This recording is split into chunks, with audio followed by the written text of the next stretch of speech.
ای خلکو، تاسې ته ستاسې د رب له لوري نصیحت راغلی دی. دا هغه شی دی چې د زړونو د ناروغیو شفا ده او د مؤمنانو لپاره هدایت او رحمت دی. ای پیغمبره، ووایه چې دا د الله فضل او د هغه مهرباني ده چې دا شی واستو. په دې باندې خو باید خلک خوشحالي وکړي. دا له ټولو هغو شیانو څخه ډېر غوره دی چې خلک یې راغونډوي.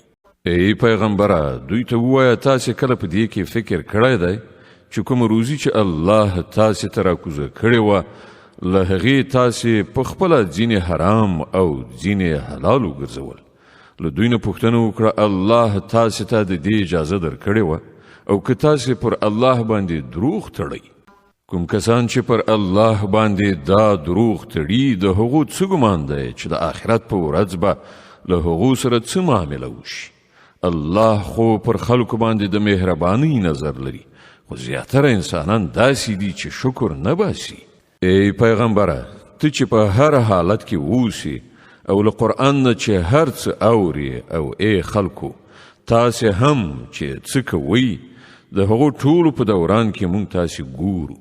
هیڅ د یو بدسري په اندازه شی په آسمان او ځمکه کې داسې نشته، نه وړوکی نه غټ، چې ستا د پروردګار له نظره پټ وي او په یو روښانه دفتر کې درج نه وي.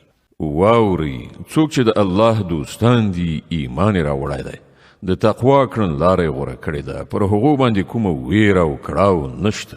د دنیا او آخرت دواړو په ژوندانه کې د هغو لپاره زیری دی. د الله خبرې نشي بدلیدلی.